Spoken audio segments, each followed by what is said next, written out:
మరి మన మధ్యలో ఉన్న శ్రీపోల పాశ్రం గారు 3వ వాక్యం మనకు అందిస్తారు.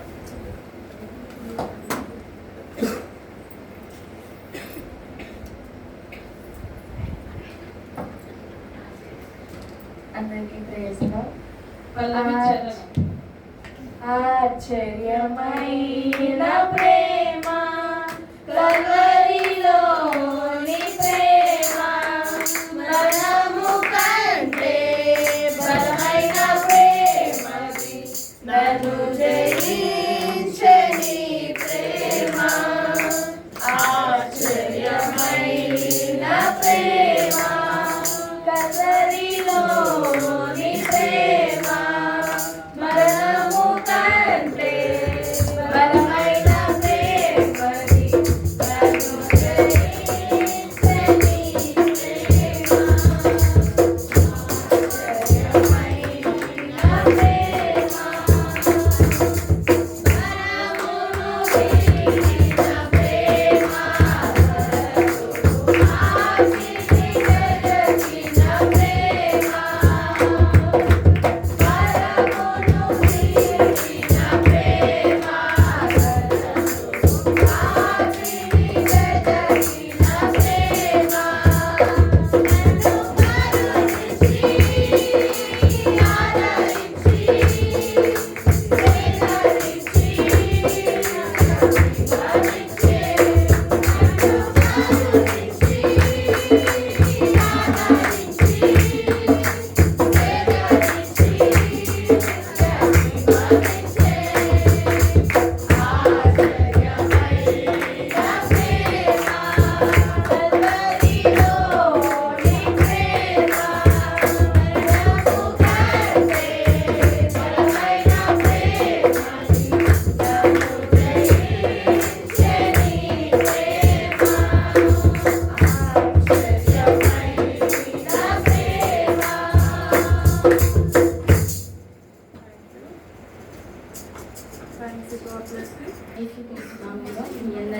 ఆదరించి ఇప్పటి వరకు ఆయన పలికిన 7 మాటల్లో 2 మాటలు మనం ధ్యానించుకున్నాము. 3వ మాట నాతో మాట్లాడాలని దేవుడు మీ అందరితో నాతో మాట్లాడినందుకు దేవుడికి వందనాలు. 3వ మాట, యేసు ప్రభువు మానవాళి పాపముల కొరకు ఆ శిలువలో మరణిస్తూ 7 మాటలకు మనతో పలికినారు. అందులో 3వ మాటగా యోహాను సువార్త 19:26 చదువుకున్నాము. యేసు తన తల్లియు తాను ప్రేమించిన శిష్యుడును దగ్గర నిలిచినట్ట చూచి, అమ్మా ఇదిగో నీ కుమారుడు అని తన తల్లితో చెప్పెను. తరువాత శిష్యుని చూచి, ఇదిగో నీ తల్లి అని చెప్పెను. ఆ గడియ నుండి ఆ శిష్యుడు ఆమెను తన ఇంట చేర్చుకున్నాను. ఇక్కడ ప్రభు వాక్యం ఏమని సెలవిస్తుందంటే, యేసుక్రీస్తు మరణిస్తున్నప్పటికీ తన తల్లిని మాత్రం విడిచిపెట్టకుండా తన స్థానములో యెహోవాను తన తల్లికి పరిచయం చేస్తాడు. యేసు ప్రభు అంత ఘోరమైన స్థితిలో ఆ కలువరి శిలువలో వేలాడుతూ ఆయన అనేక దెబ్బల చేత, అనేక వేదనల చేత, బాధ చేత ఆ శిలువలో ఉన్నప్పటికీ తన తల్లిని మాత్రం అక్కడ మర్చిపోలేదు. ఇక్కడ ఈ మాట ద్వారా మనం ఏం నేర్చుకోవాలంటే, తల్లిదండ్రుల పట్ల విధేయత కలిగి ఉండాలని నేర్చుకోవాలి. ఇంకేం నేర్చుకోవాలంటే, తల్లి బాధ, కుమారుని యొక్క బాధ్యతను గురించి మనము నేర్చుకుందాము. యేసు ప్రభు వారు ఆ శిలువ మీద ఉండి మరికొన్ని క్షణాలలో మరణిస్తాడని తెలిసి కూడా ఆ మరణ వేదనలో కూడా తన తల్లి కోసము ఆయన తన తల్లి బాధ్యతను విడిచిపెట్టకోకుండా తన తల్లిని తన ప్రియ శిష్యుడైన యోహానికి అప్పచెప్తూ ఉంటాడు. ఇంకో వాక్యం మనం చూసుకున్నట్లయితే నిర్గమకాండము 20:12. నీ దేవుడైన యెహోవా దేశంలో నీవు దీర్ఘాయుష్మంతుడగునట్లు నీ తల్లిని నీ తండ్రిని సన్మానించు. ఇక్కడ దేవుడి వాక్యం ఏమని సెలవిస్తుందంటే, నీ దేవుడైన యెహోవా నీకు అనుగ్రహించు దేశంలో నీ తల్లిని నీ తండ్రిని సన్మానించమంటున్నాడు.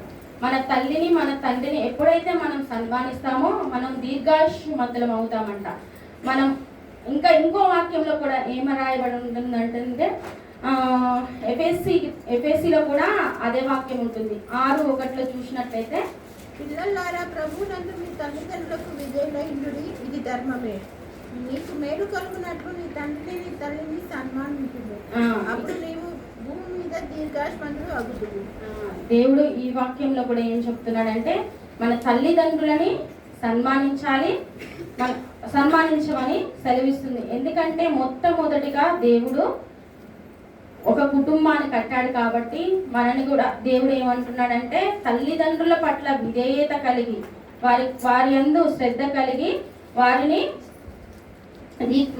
వారిని సన్మానించమని అంటున్నాడు. సన్మానించడం అంటే ఏమనుకుంటారంటే మన శాల్వా కప్పి ఇట్లా సన్మానించడం కాదు, వాళ్ళ ప్రతి దాంట్లో కూడా మనము వారిని సన్మానించే వారిగా మనము ఉండాలి. ఇంకో వాక్యం చూసుకున్నట్లయితే మత్తయి సువార్త 15:4 తల్లిదండ్రులను గణపరచమనియు తండ్రినైనను తల్లినైనను దూషించేవాడు తప్పక మరణం పొందవననియు దేవుడు సెలవిచ్చాడు. ఇక్కడ ఏం వాక్యం సెలవిస్తుందంటే ఎవరైనాను తల్లిదండ్రులను గణపరుస్తారో వారంట గణపరచబడతారంట. ఎవరైతే తల్లిదండ్రులు దూషిస్తారో వారికి మరణం ఉంటుందని దేవుని వాక్యం సెలవిస్తుంది. కొంతమంది ఈ లోకానుసారంగా చూసినట్లయితే కొంతమంది తల్లిదండ్రులకు విధేయత కలిగి జీవించరు, వాళ్ళ ఇష్టానుసారంగా జీవిస్తారు. అప్పుడు ఏమవుతారంటే వాళ్ళ జీవితము పతనమైపోతుంది. ఇక్కడ దేవుడి వాక్యం ఏమని సెలవిస్తుందంటే మనం మన తల్లిదండ్రులను గణపరచాలి. మన తల్లిదండ్రులు మనం గణపరిచినట్లయితే మనము గణపరచబడతామని ఈ వాక్యము సెలవిస్తుంది. ఇంకా ఏంటంటే తల్లి బాధ, ఆ యేసు ప్రభు ఆ శిలువలో ఉండి మరణిస్తున్నప్పుడు ఆ తల్లి వేదన ఎలా ఉంది అని అంటే లూకాసు వార్త 2:34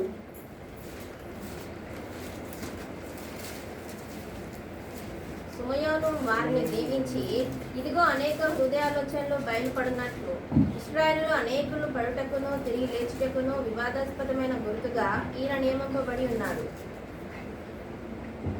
ఇక్కడ తల్లి వేదన, ఆమె బాధ ఎలా ఉందంటే 2:34 అదేనా?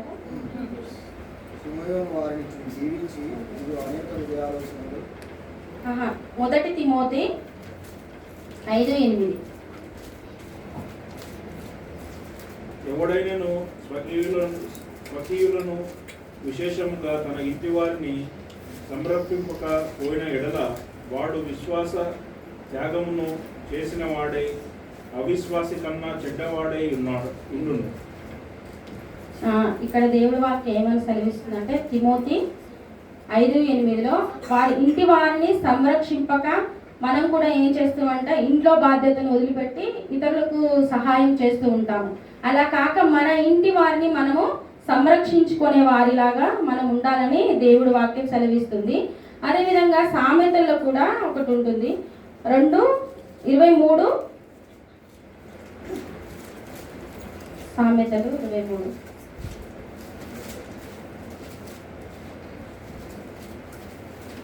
22 నిన్ను కనిన నీ తండ్రి ఉపదేశం అంగీకరించుము, నీ తల్లి ముదిమి యందు ఆమెను నిర్లక్ష్యము చేయము. మన కనిన తండ్రిని తల్లిని ఉపదేశం అంటే ఆయన చెప్పే మాట ప్రతి మాట కూడా మనము వినేవారిలాగా మనము ఆలకించే వారిలాగా ఉండాలి. ఎవరైతే తల్లిదండ్రుల మాట వింటారో వారంట ఆశీర్వదింపబడతారంట. నీ తల్లి ముదిమి యందు ఆమెను నిర్లక్ష్యం చేయొచ్చు. మన తల్లిదండ్రులు వాళ్ళు యవ్వనంలో ఉన్నప్పుడు ఎన్నో మన వరకు సంపాదించి ఉంటారు, ఎన్నో చేస్తూ ఉంటారు. కానీ మన తల్లిదండ్రులు వాళ్ళు ముసలివారు అయినప్పుడు మనము వారిని కొంచెం నిర్లక్ష్యం చేస్తూ ఉంటాము. ఏమని నిర్లక్ష్యం చేస్తామంటే వారికి ఏదైనా వ్యాధి వచ్చినప్పుడు ఏదైనా వచ్చినప్పుడు ఊకే హాస్పిటల్కు మనం తిరుగుతూ ఉంటాం కదా, అప్పుడు మనకి ఏమనిపిస్తుంది, చిరాకు అనిపిస్తుంది. అప్పుడు చిరాకు అనిపించినప్పుడు వారిని మనము తిడుతూ ఉంటాము, ఇది చేస్తూ ఉంటాము. అలా కాదు, దేవుని వాక్యం ఏమని చెప్తుందంటే నీ తల్లి ముదిమి యందు ఆమెను మనం నిర్లక్ష్యం చేయొద్దని వాక్యం సెలవిస్తుంది. కాబట్టి మనము మన తల్లిదండ్రులను నిర్లక్ష్యం చేయక యేసయ్య అంత వేదనలో అంత ఆ ఘోర స్థితిలో ఇంకా ఆ శిలువ మీద ఉండి కొన్ని క్షణాల్లో మరణిస్తానని తెలిసి కూడా ఆయన తన తల్లి కోసం ఆలోచిస్తున్నాడు. మనం ఏ విధంగా ఆలోచిస్తున్నామో మనం ఒకసారి గ్రహించుకుందాము. అలాగే లూకా 2:34 35 లూకా సుమయోను వారిని దీవించి, ఇదిగో అనేక హృదయాలోచనలు బయలుపడినట్లు ఇజ్రాయెల్లో అనేకులు పరుటకు తిరిగి లేచుటకును వివాదాస్పదమైన గుర్తుగా ఈయన నియమించబడి ఉన్నాడు. మరియు నీ హృదయంలోనికి ఒక ఖడ్గము దూసుకొని పోవునని ఆయన తల్లి అయిన మరియతో చెప్పాను. ఇక్కడ తల్లి యొక్క హృదయం ఎలా ఉందంటే, తల్లి యొక్క హృదయము, నా హృదయంలోకి ఒక ఖడ్గము దూసుకొని పోయి ఉన్నా బాగుండునేమో అని అక్కడ తల్లి అనుకుంటుంది. ఎందుకంటే తన కుమారుణ్ణి అలా కొట్టడం, అలా సిలువకు వేయడం, అలా ముళ్ళ కిరీటం పెట్టడం అలా చూసి ఆ తల్లి నా హృదయంలోకి ఒక ఖడ్గము దూసుకుపోయి ఉన్నా బాగుండునేమోనని ఆ తల్లి అక్కడ వేదన పడుచు ఉంది.